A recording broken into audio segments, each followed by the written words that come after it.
is finally here. March Madness is right around the corner. How's it going, everybody? I am Andrew. I am one of the analysts over at Angle Fantasy Basketball. I am joined today by our fellow analyst, as well as one of my best friends, Mitchell. How you doing today, buddy?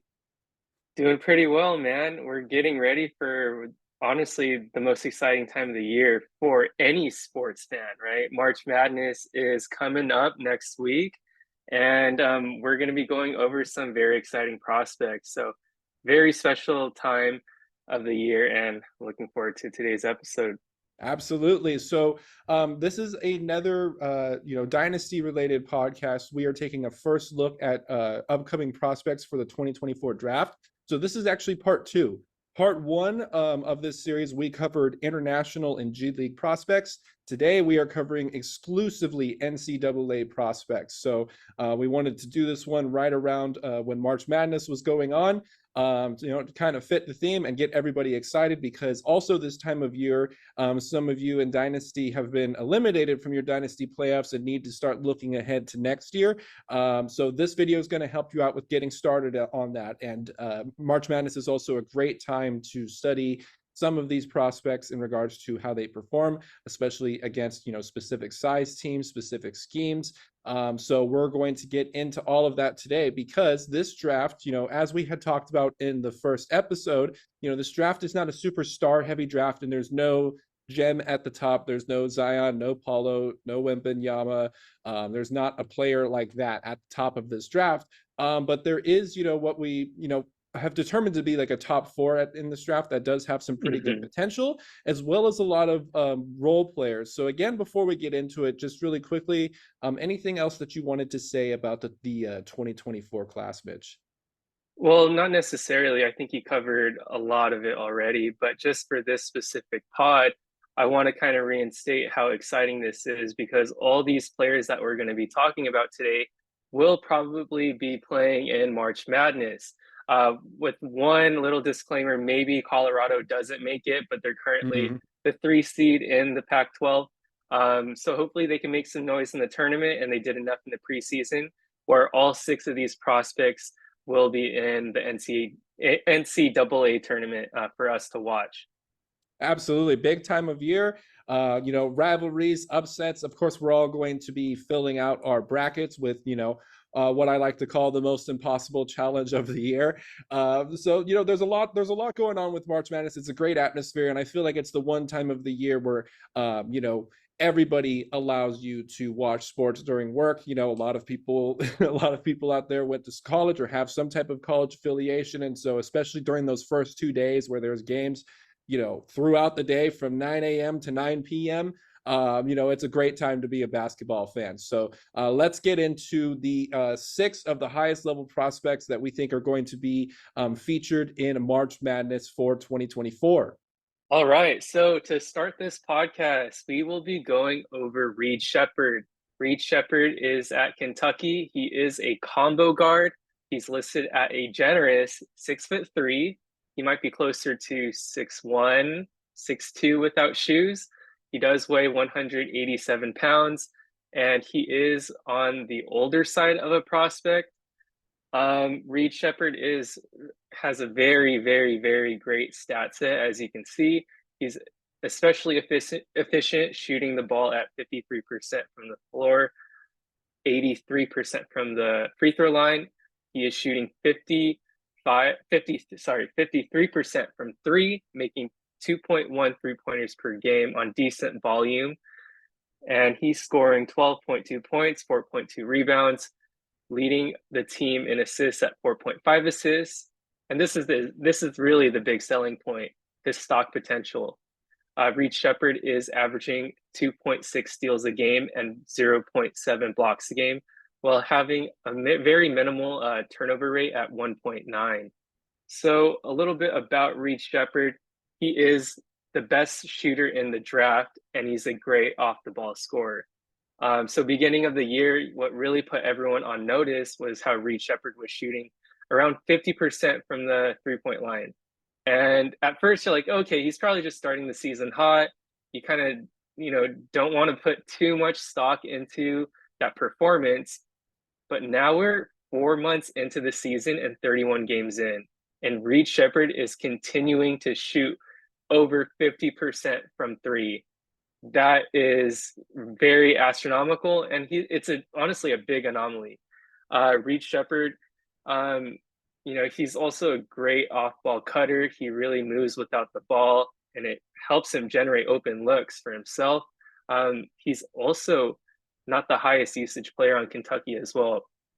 He's actually the third highest usage player on Kentucky, I believe, after Rob Dillingham and DJ Wagner. He is playing off the bench, but don't let it fool you.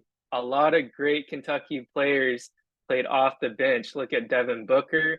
I believe Emmanuel Quigley played off the bench too.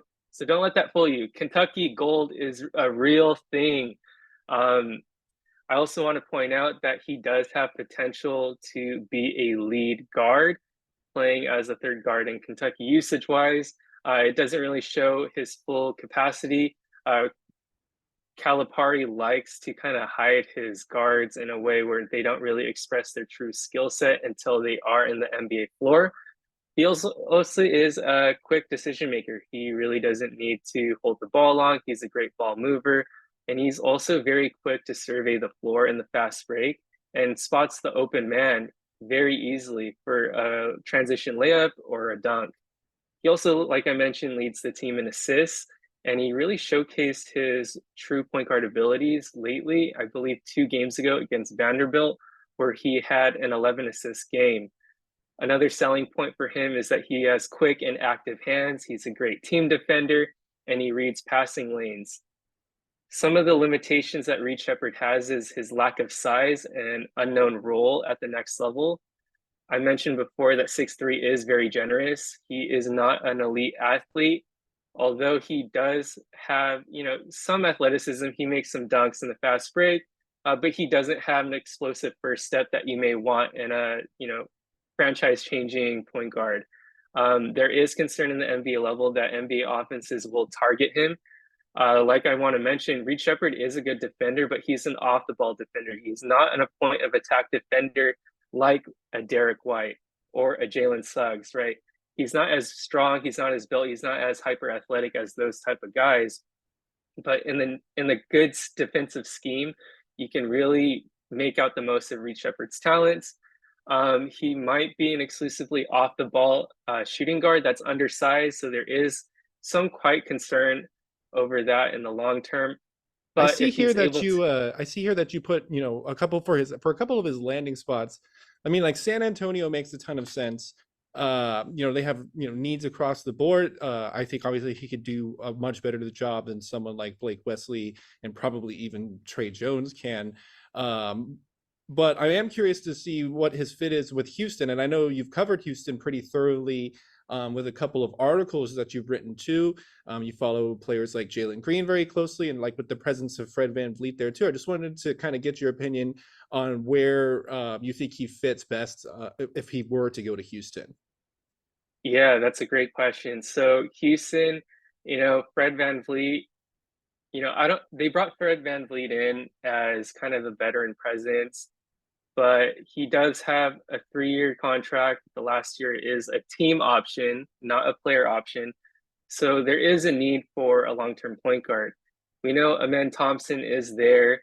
Right now, he still is improving as a playmaker, but what Houston really needs is shooting, right? Someone who isn't a ball stopper, someone who is an efficient 3-point shooter.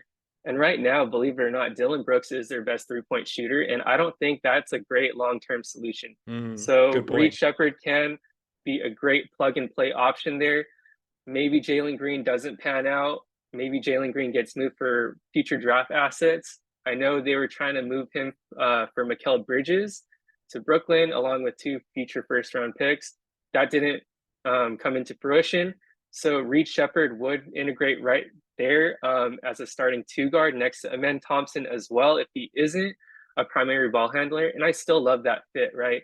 Amen Thompson can run the show with Şengün. They have a lot of playmakers, right? Think of Reed Sheppard, Amen Thompson, and Şengün all playing off of each other. How beautiful of a scene of an offense that would be. And I think because all of them can play defense on the perimeter, it kind of alleviates Shingun's limitations Hmm. to be a defender in the post, right?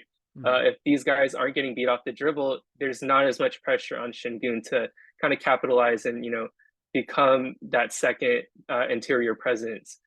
In terms of projected draft ranges, what's crazy today, Andrew? I did see KOC release his draft guide. He has Reed Sheppard actually has his number one prospect, Oh but boy. I don't believe that's that might be some personal bias on his part. He would have been the shortest number one pick if he was selected as the number one pick since Kyrie Irving in Mm. 2012, I believe. And then he would also be the lightest for number one pick since Allen Iverson. I don't believe that's what's going to happen. I do think he's going to be projected at the 5 to 10 range. And in terms of player archetypes, I see some Grayson Allen and some Mike Conley in between. So when you think of Grayson Allen, put him on a team with stars who can be a plug and play guy, who's a movement shooter, a solid defender, and does really all the things that you want on a winning team. I want to say he's also a blend of Mike Conley, the late Mike Conley, the one on the Jazz, not the Grizzlies, the one on the Timberwolves, right? Someone who's great positionally defensively, who doesn't really rely on some quick bursts and athleticism to really generate some deflections and stops. And he's also a great shooter with great hands. I've seen some crazy comparisons for Reed Sheppard, one being Steve Nash if everything hits, but I'm not certain about that. But Reed Sheppard is an analytical darling, and I think if you take him within that 5 to 10 range in your dynasty drafts, he's going to be a great player to pay out for you. So as we look into Reed Sheppard's angle prospect ratings, uh, one thing that I talked about with you when we were, deciding to do podcasts like this one and display these types of ratings is that how rare the occurrence should be of awarding a 10 to a player. So far, the only player in this draft that earned a 10 in any category was Alex Sarr, got a 10 in size. And we noticed straight away that you put a 10 in jump shot for Reed Sheppard. So, to start us off, I just wanted to hear your reasoning for that. Right. So, according to Synergy, one of the largest sports databases on player statistics, Sheppard ranks as a 98th percentile spot up shooter. He also ranks in the 99th percentile on all jump shots and in the 96th percentile for shooting off the dribble. So he is capable of shooting in all facets of the game. Reed Sheppard also has great defensive capabilities given his tendency to operate in passing lanes. He is above average in the passing department, also with the dribbling. What really kind of, wants me to back away on Reed Sheppard entirely as a top 3 pick from a dynasty and in real life perspective in the draft is his lack of athleticism and size, right? So I'm a little bit worried he might be played off the floor given his minute more on like the smaller end as a player, especially if he's put in a shooting guard role. So that's what concerns me. I gave him a 6 there. The reason why I gave Reed Sheppard a 9 in terms of potential is because of his tendency to really rack up stats in a short amount of time, and also because he doesn't hurt you in anywhere. He's uber efficient. He's able to generate statistics in multiple categories without hurting you anywhere. So in terms of potential, he's one of the highest. I just hold him back because of that potential long-term fit on who drafts him.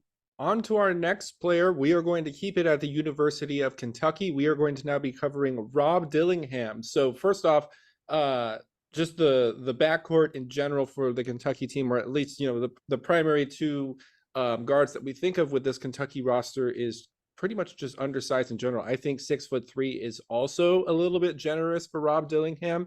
The weight looks about right, but he's in the same boat as Reed Sheppard, as where both height and weight are a bit of a concern here. Dillingham is a bit about a year younger than Sheppard, so there might be a little bit more potential for him to get taller. But we're talking about maybe getting actually up to 6'3" or 6'4" at best. I think he's actually a little bit closer to like 6'2" right now. But let's talk about what makes Dillingham such an intriguing prospect at the top end of the draft here. And it's the fact that he's a walking bucket. He's able to score on all areas of the floor, including the paint, despite his size. This is thanks to some very good runners that he has, as well as very crafty layups and finishing. There was that highlight play of him finishing in between two defenders and managing to get one arm through and scoop it up into the basket. The guy's just a very crafty, high-level scorer. He's kind of the prototypical type of player that you think of from back in like the Allen Iverson days and the And One mixtape days, where just dribble moves, crossovers, hesitations, and things like that had such a large level of popularity. There's shades of that in Dillingham's game. So he's also a great shooter off the dribble, and he's even better from catch and shoot. He's able to create his own offense at a high level and is beginning to show better playmaking as the season goes on, especially in the pick and roll game too. So it's actually very encouraging and great to see that he is continually showing that he is able to play off of his teammates, which also gives good hope of him potentially being able to develop a good two-man game with a teammate in the front court of the future NBA franchise that he's going to be on. And we'll talk about that in a little bit when we mention some of my favorite landing spots for him. But back to Dillingham, he's just a classic microwave scorer. He's someone that I can absolutely see be a staple in the Sixth Man of the Year race, as well as an occasional starter when his team needs it. I think he's able to play with other high usage players, especially since he is such a high level catch and shooter. He's also, if needed, able to create all of the offense on his own. So that's why I talk about a potential Sixth Man of the Year candidate. Somebody who can instantly change the game once he is substituted in on the offensive end. The glaring issue here, like I mentioned at the beginning, is size, both height and weight, and also not really possessing the great defensive instincts that his counterpart that Mitch was talking about with Reed Sheppard. So like we said, with the size and weight, he is a little bit younger, so there's time for him to put on more size. He'll needs to make sure that he becomes a bit more defensively sound, so he's not exploited too often by opposing offenses. So hence the Sixth Man of the Year mention. I think he would probably fare better playing against second units. But as Mitch talked about, the Kentucky Gold, I could be honestly underrating Dillingham a bit here. These Kentucky players always, or as the guards specifically, always show the ability to have so much more to their game by the time they get into the NBA. It's like, I do want to say, Andrew, most of them. Yeah. Remember well, it's Harrison like twins? 4 of them that aren't that good. Yeah, the Harrison twins after they won with who was it? Karl Anthony Towns. Mm-hmm. It's ironic, but sorry, I just wanted to point that out. You're definitely right. There is 4 out of like 30 of them that are not that good. But so yes, there is potential for some of them to not be that good. But I think Dillingham is pretty safely going to be on the side of I might be underrating him a bit here. I think he could be a bit better than someone that's a stable 6-man candidate. But I think that's what we can assume could be pretty safely his floor here, because the offensive talent is so high. Some of my favorite landing spots for him, same as what you were talking about with Houston. I think they very badly need someone who's a much better catch and shoot 3-point shooter, and someone who can initiate some offense off the bench. They're dividing it up amongst Jalen Green, Fred VanVleet, and Şengün, but they do need a bit more help in shooting off the bench. They have a lot of great athletic wings. They have a good problem where they actually are kind of overflown on good athletic wings. They have Whitmore, they have Tari Eason, they have Jabari Smith, so they're pretty settled there. But they do need a little bit of help in their guard area, specifically in the bench scoring department. I also like the fit with Atlanta, especially if he is paired specifically with DeJounte Murray there. Like if Trae Young leaves Atlanta and they get like a Dillingham Murray combo up in the front court, in the back court. I like that for them, as well as pick and roll partnerships with Clint Capella if he's still there, or Onyeka Okongwu. And then, of course, a good two-man game with Jalen Johnson. And with OKC, Sam Presti at work. He still obviously has his hands within the lottery range of this draft, thanks to some previous trades. So if Dillingham does slip a bit and is going on to an instant competitor, I of course love the landing spot for OKC. They are in need of some bench scoring as well, and he could develop obviously a great partnership with somebody like Chet Holmgren too.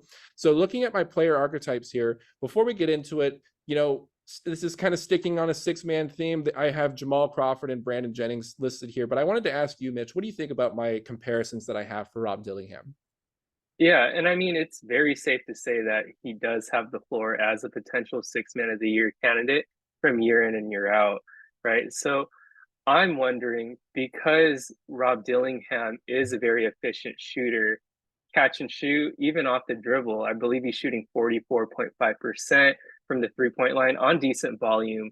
I think that's what really separates him from the Jamal Crawfords and the Brandon Jennings types. Is there a possibility that he becomes a starting caliber player, let's say like a Darius Garland? Hmm. I definitely, I definitely can't rule that out. Like I mentioned earlier, I could be underrating him here. And, when we're talking about Kentucky guards, it seems like they're always just the tip of the iceberg when they're in college. And then you see, what's beneath the surface once they get to the NBA. So there could be so much more that's able to be unlocked within his game, especially when he's playing alongside better teammates and in a different type of system. Because as you did correctly mention, Calipari's system does have his guards play a specific way, and they're not really exactly able to be themselves within his system. It's a system that works within the college game. They're, always very competitive in March Madness, but a lot of these guards, Jamal Murray, Shai Gilgeous-Alexander, Devin Booker, really blossom into more of what they're capable of doing once they hit the NBA and get more freedom to do so. So looking at Dillingham's prospect ratings here, one thing I might kind of jump off the page is how I gave him an 8 in athleticism. And the primary reason why I did that is speed. He's not, the small 6'1" guy that's going to be dunking on everybody. It's more so speed and shiftiness on the court,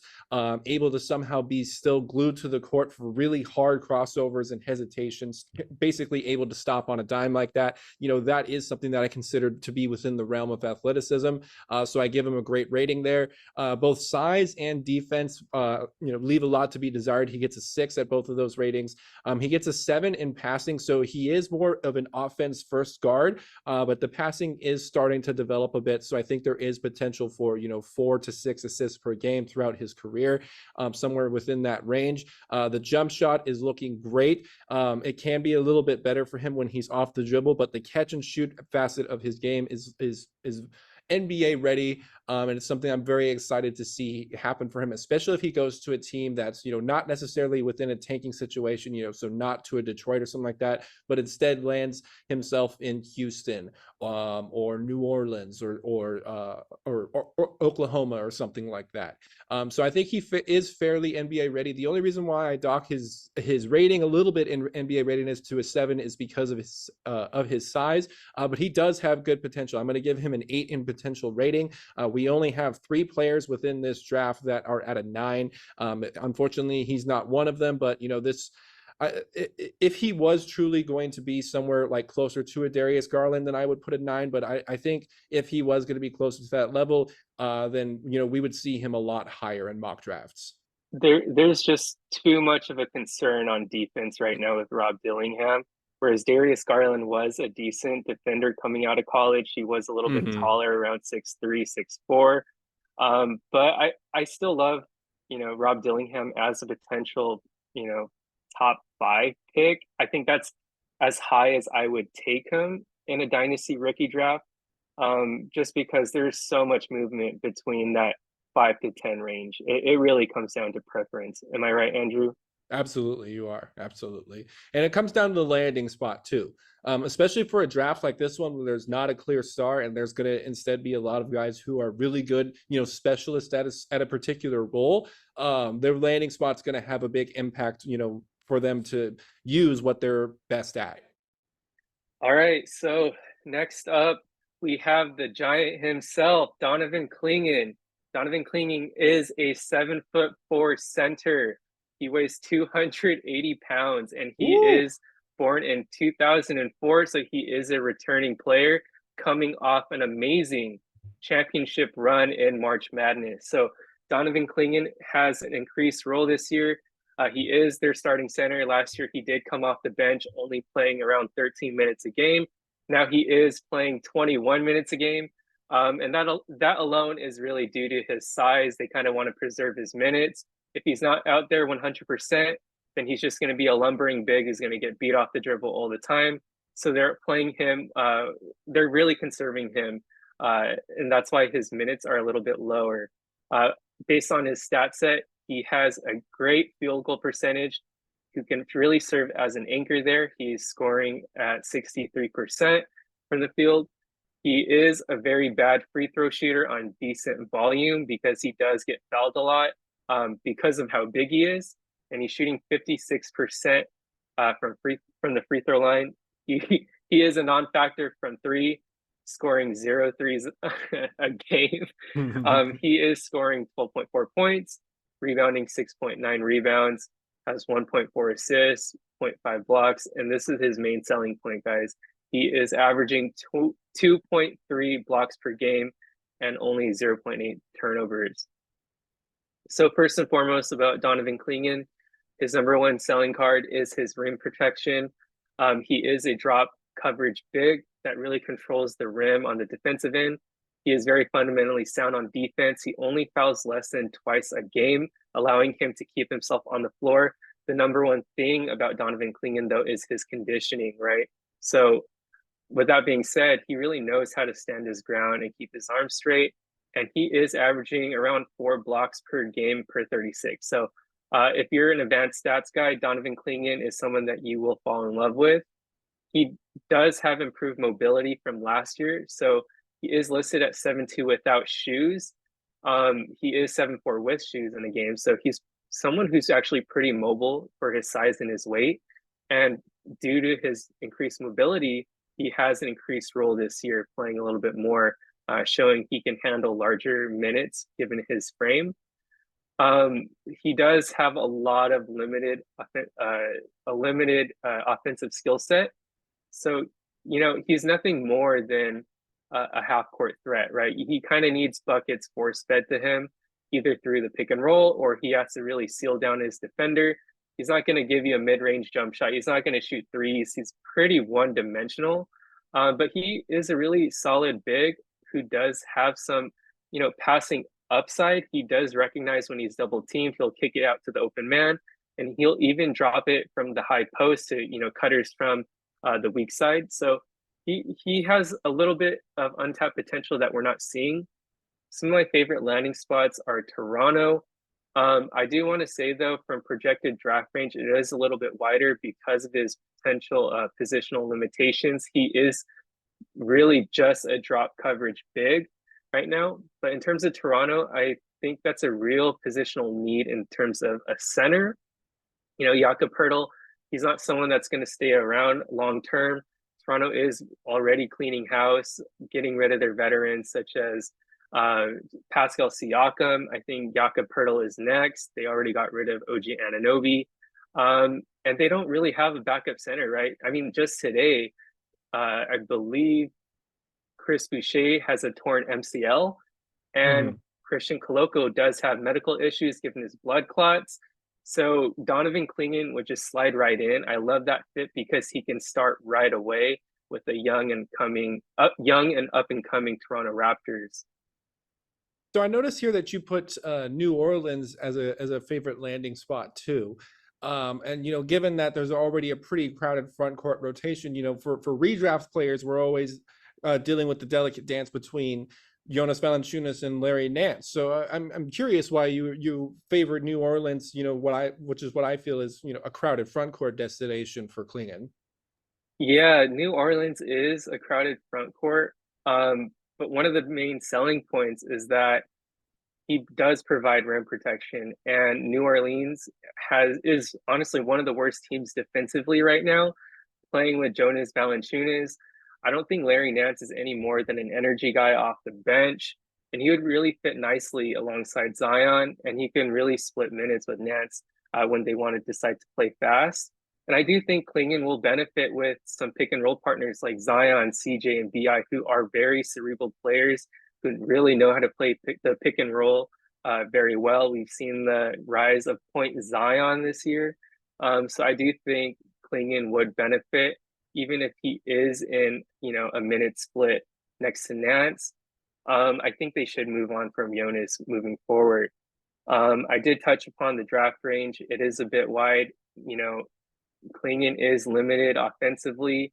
You kind of know what you're getting with him. So it's really dependent on what team in that range needs a backup big or a potential starting big that can only handle around like 20 minutes per game. Some player archetypes, if you remember in Portland, Robin Lopez was a starting caliber big next to Damian Lillard and LaMarcus Aldridge. So in Portland, Robin Lopez was a drop coverage big who couldn't really shoot. But that's okay, right? Because he did average 11 points in Portland, 8 rebounds, 1 assist, and 1.5 blocks. I think those are numbers that Klingan can climb to. Another one that we saw 2 years ago was Walker Kessler. So he is another drop coverage big that we could see Klingan kind of slide into a similar role. I did see some crazy comparisons. One is Roy Hibbert, former Defensive Player of the Year. They're both giants who are drop coverage bigs. And if he can really expand upon his defensive potential, maybe we can see Donovan Clingan fit in similar to like Roy Hibbert did in terms of a defensive impact.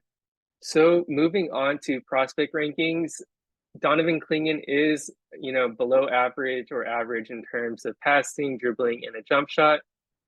He does have better than average mobility, which is why I gave him a 7 for athleticism for someone his size.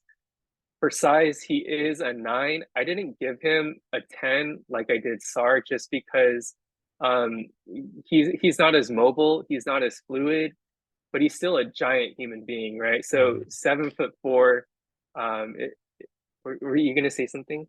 Yeah, I was mainly going to say, someone for his position, his size is more expected. So, someone like Wembanyama for his position could obviously be a 10, but someone who's going to be playing center in the NBA should be somewhere near, 6'10" to 7'2". So him being somewhere in the 7'2" range like that, shouldn't be like anything crazy because he is supposed to be a true center. So I think that is okay it is okay to be around that 9 range for his size, because I don't think we're talking about a crazy wingspan either, which is what I think factored a lot into your decision for the 10 in size for Sar.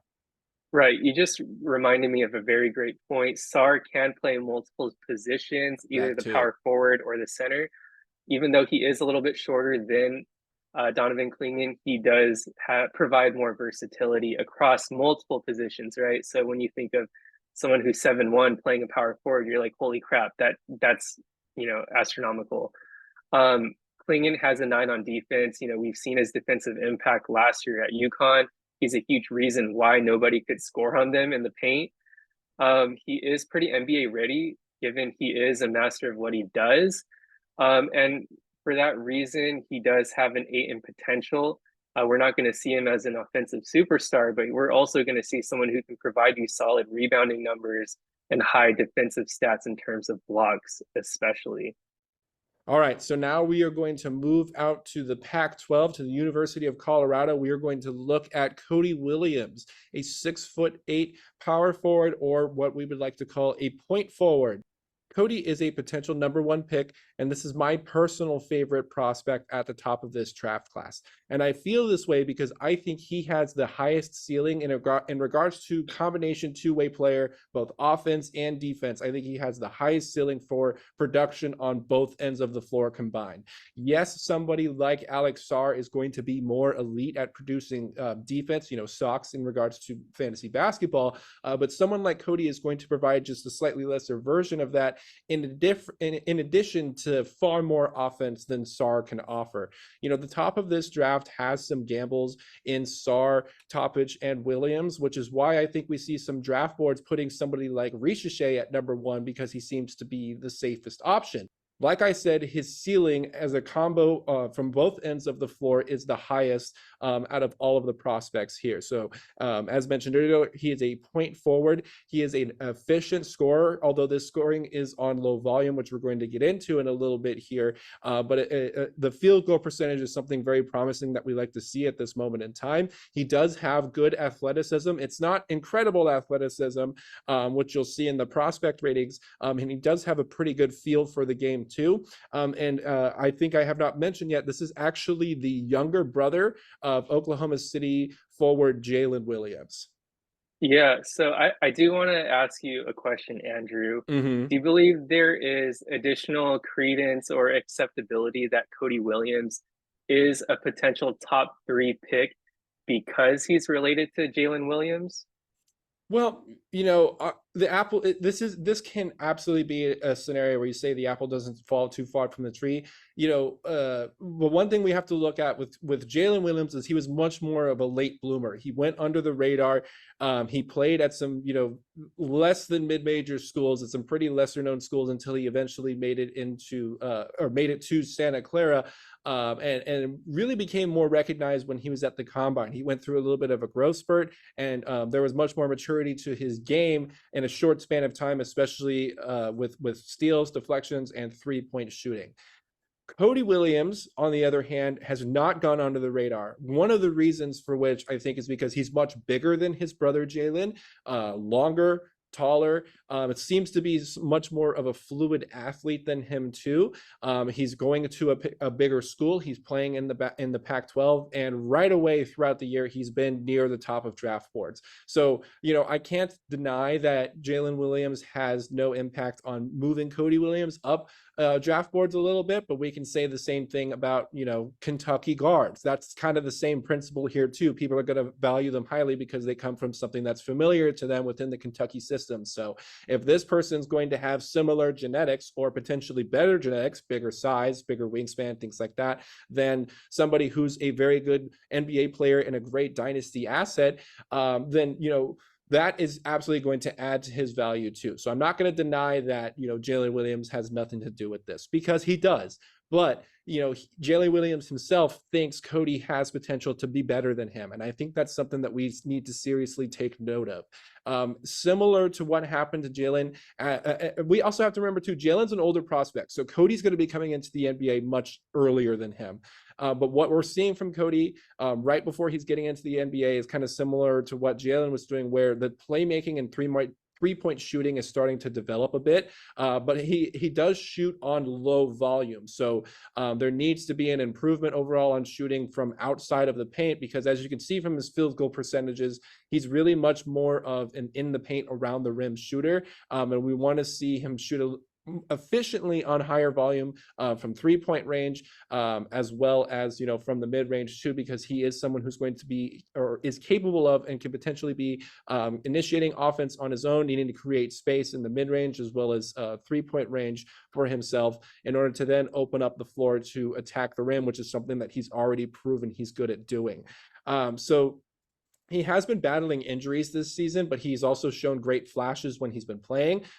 He's able to, he has a great understanding of the game, and he's starting to show us how he's able to initiate the pick and roll as a point forward, thanks to being a great ball handler and passer for someone of his size. So as I mentioned with his scoring, how he does have pretty low volume, we also have to remember that Colorado does have a couple of high usage players that do take a lot of scoring. That's in Tristan Da Silva and KJ Simpson. So in an NBA environment where a team at the very top of the lottery, which is where I put his draft range in the 1 to 5 range, a team at the very top of the lottery is going to invest more time into him. I think we can see a larger offensive load come from Cody Williams when he's away from this environment in Colorado, where he has to, kind of play as like a second or third option to De Silva and KJ Simpson. But he is the point forward for that team that helps to create the space needed for those other two players to operate, and those are the two leading scorers on the team. So Cody is basically already producing a triple one, and I think there's good potential for better stocks at the NBA level, especially as he starts to gain more weight and add to his frame. He does have a thin frame right now. That's kind of one of the only cons that I have on him, and just needs to improve his shooting overall, increasing the volume of his shooting while maintaining a good amount of this efficiency. We don't expect him to increase his mid-range and three-point volume and maintain a 59% field goal percentage. It's not going to happen. But if he can still add those two things while maintaining a respectable field goal percentage and not dipping down to 45% or lower, then that's going to be very, very promising for fantasy value. So some of my favorite landing spots for him, this actually comes from an article that I wrote a couple of months ago. I would really love to see him land on Memphis. They have a glaring need for a jumbo wing, or just wings in general, and also a glaring need for defense. And I think he would fit perfectly in that situation. I think he would fit very well in Portland too. And I would also think that Detroit would be a good fit. I probably would say that Detroit is a better fit than Portland is. So on my player archetypes here, I do have a pretty high level named mentioned. So I want to get your opinion on this, Mitch. I have Kawhi Light mentioned. Do you see any of Kawhi in this here? I do see pre-draft Kawhi, right? Mm-hmm. Kawhi was drafted because of his physical tools. He wasn't, a high volume scorer at any means at San Diego State, but he was a high level defender. He had ideal size, and he actually was a pretty good shooter on low volume. So, if he does translate in terms of J-Dub's, offensive skill set being his brother, why not Kawhi Light, right? Mm-hmm. Exactly. And so, I had to put Light there because obviously if I said full on Kawhi Leonard, I'm talking about a multi-time all-star, first team defensive player of the year. And I don't want to get too crazy. If he was supposed to hit that ceiling, then the 2024 class would have an absolute star at the top. But we have to stick with a lighter version of Kawhi here as the expectation. And then I put Jumbo J-Dub because he does have a lot of similarities in his game to his older brother, and he is bigger than his older brother as well. So the size, as well as just the feel for the game, offensive talent, and stocks potential, is why I personally think he should be the top fantasy option come dynasty rookie draft time, and especially if he lands in an ideal on an ideal destination for him. So I mentioned this in part one of the first look for dynasty prospects of this draft class.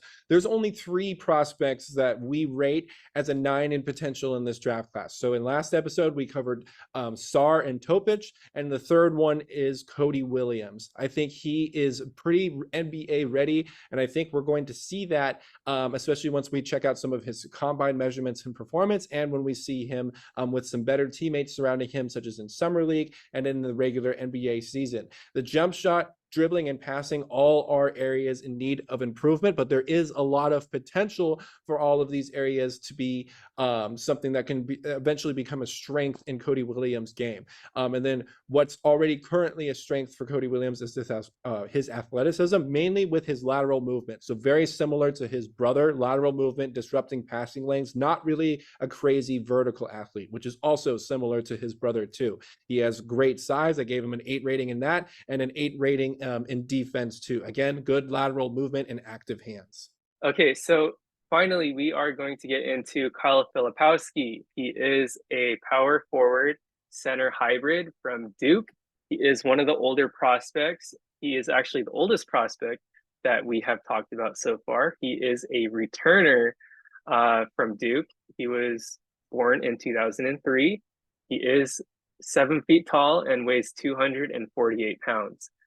He has a well-versed skill set. Another reason why I do love Kyle Filipowski as a dynasty asset. He has a decent field goal percentage at 50%.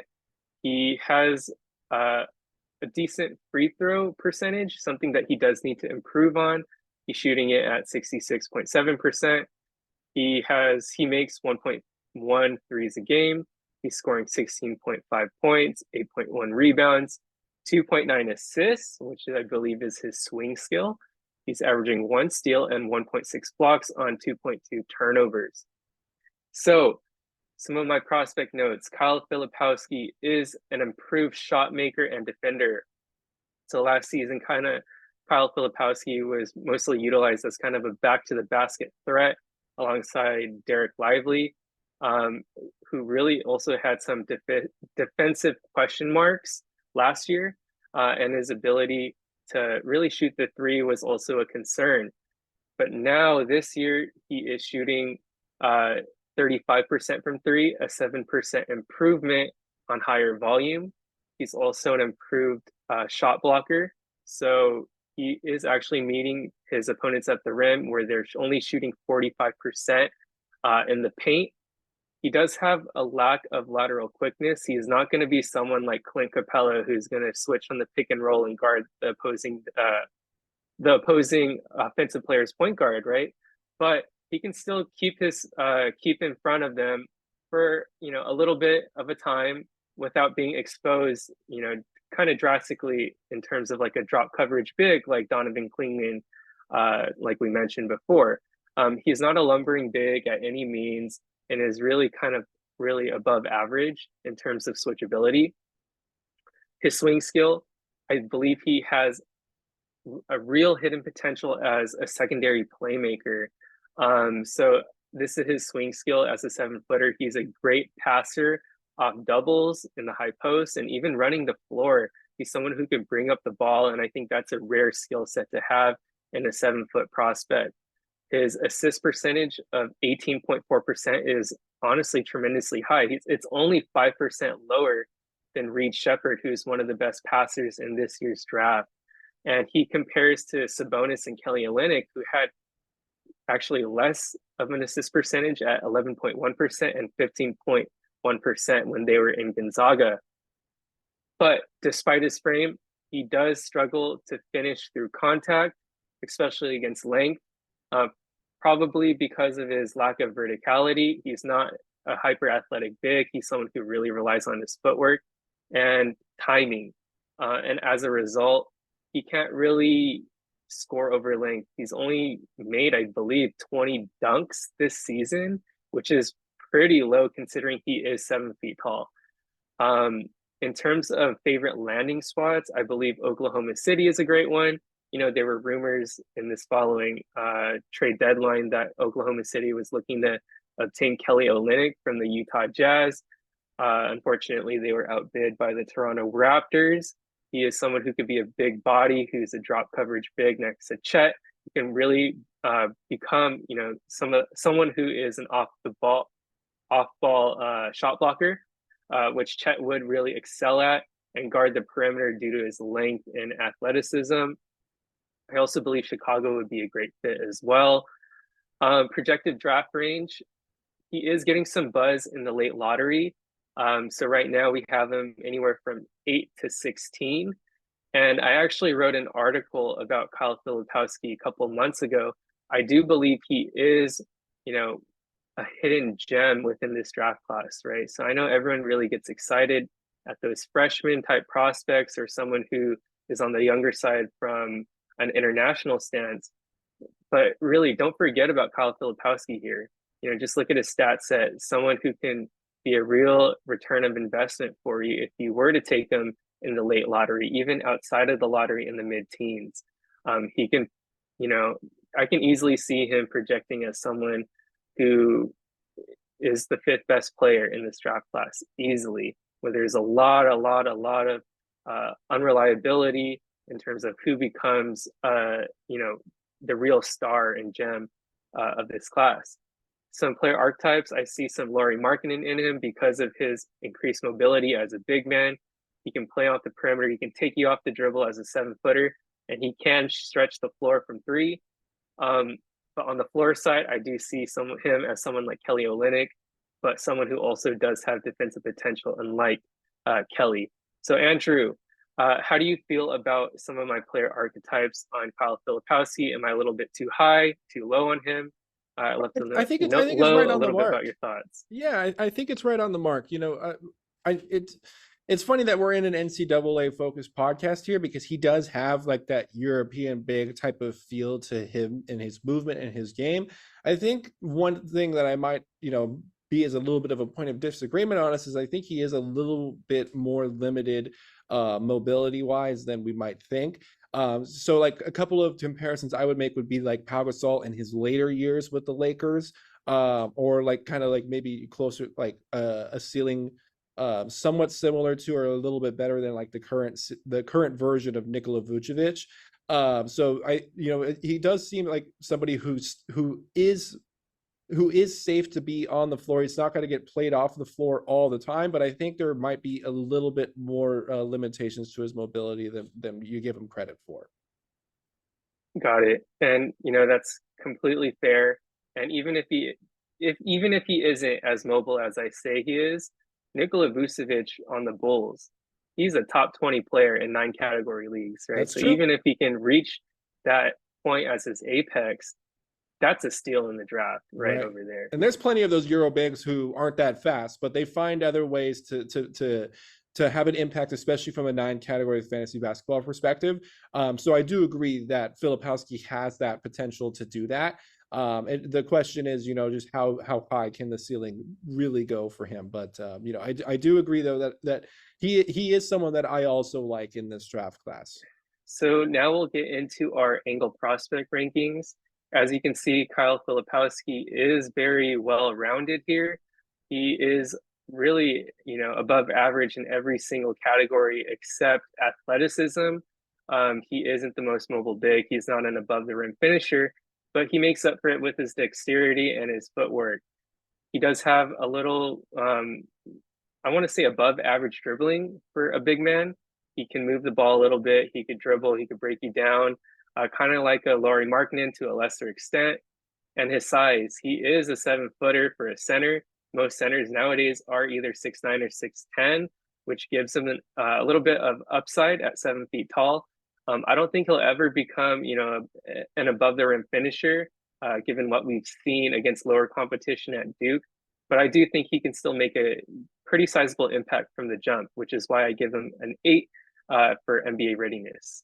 All right. This takes me to somebody who I am very, very excited to talk about, and that is Dalton Knecht, a senior over at the University of Tennessee. So at the beginning of this college season, myself, as well as a few other dynasty analysts like Noah Rubin, a couple of guys from Dizzle Dynasty Sports, Fantasy Hoops HQ, we did a free Fantrax league covering NCAA players. And this was somebody that, along with Cody Williams, Dalton Knecht was another person that I got in my startup draft. So it was very fun to follow their year throughout the season. But this guy was a ton of fun to follow. So a lot of people, including myself, didn't know a lot about him. So he came from actually started in as low as junior college. So last year he was at the University of Northern Colorado. And before that, he actually was playing in junior college. So he transferred in to play for a top program in Tennessee. And right away, when he came into the program, there was already buzz that he is probably going to be their lead offensive player and initiator. And that's what Dalton Knecht is. He is the only player we have discussed today that averages 20 points per game. He is a primary offensive creator with great size and killer scoring instinct. So this is actually our oldest prospect that is in consideration for a lottery pick.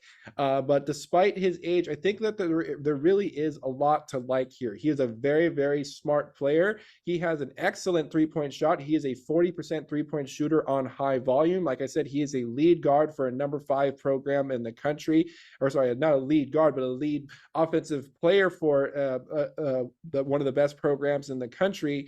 And he is taking on a very large usage and high volume of shots, and he is doing so at an efficient level.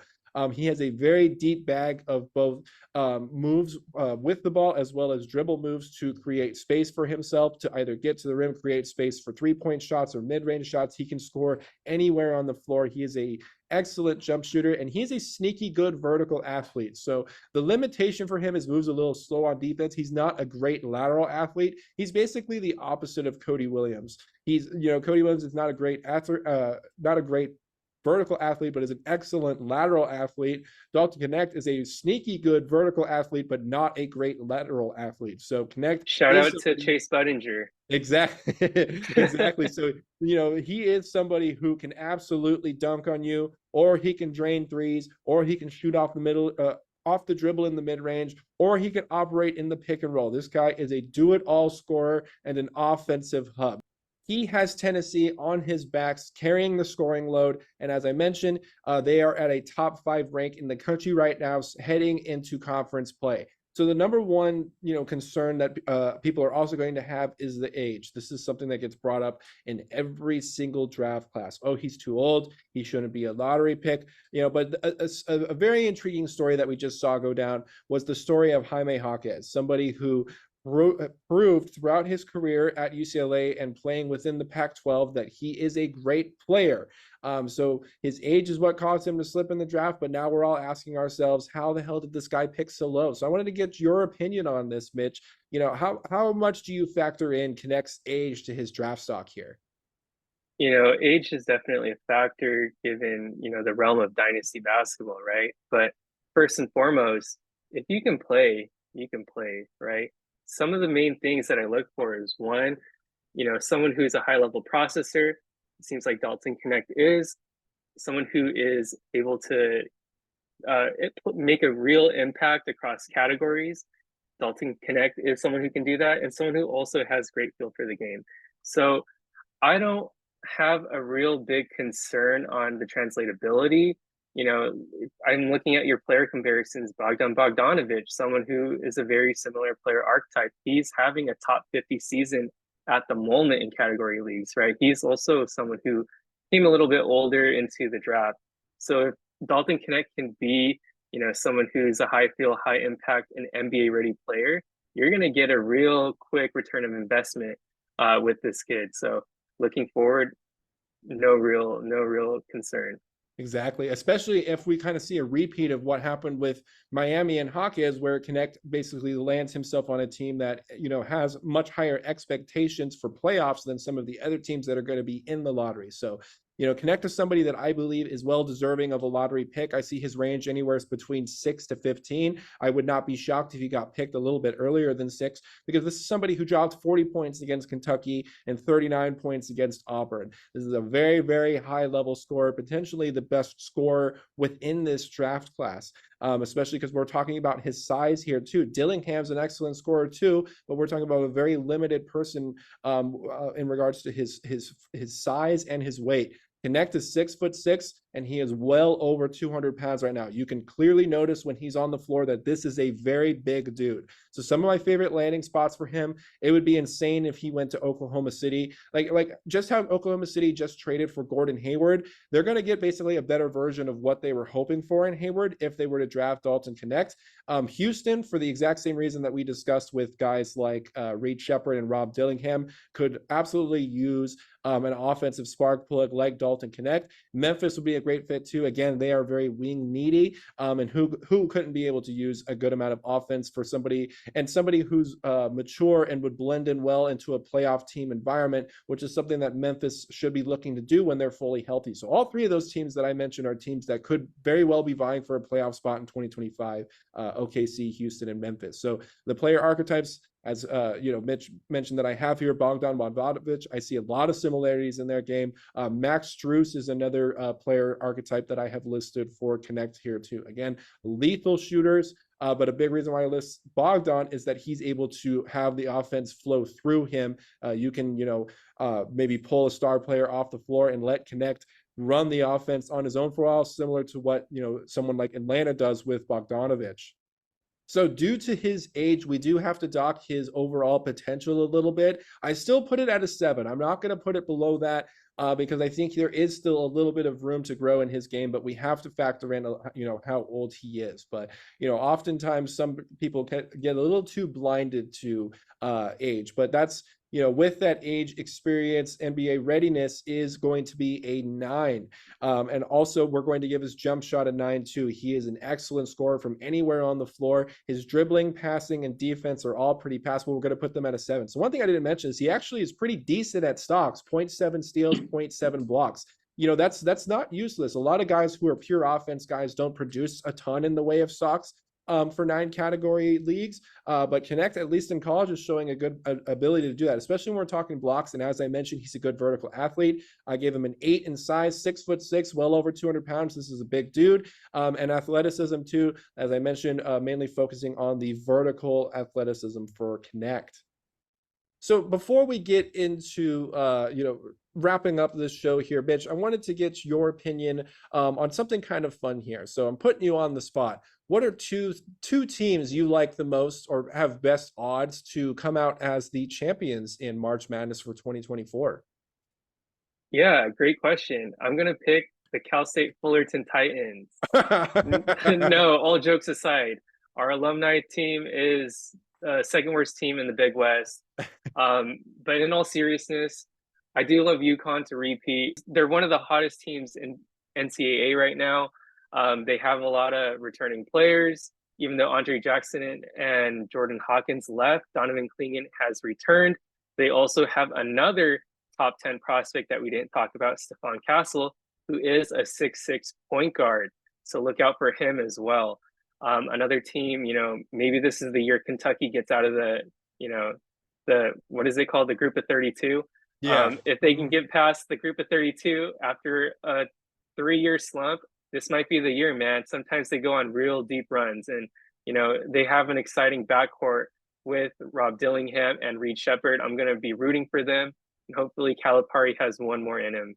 How about you, Andrew? I'm actually I'll go with my virtual background here. I like Tennessee because I like the new offensive weapon they have in Dalton Knecht. They're a top seed within this tournament every year, and they usually get upset pretty early in the tournament every year too.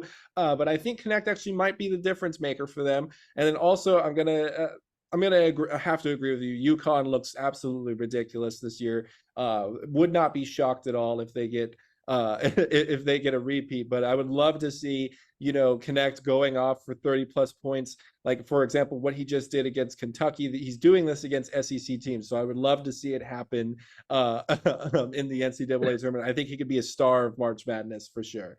And I do want to say, Andrew, Tennessee, usually their shortfall is their offense, but they have a number one option. So this could be the year that they get past the Sweet 16. And I'm pretty confident in it. I do want to ask you one more question before we move on to the next topic.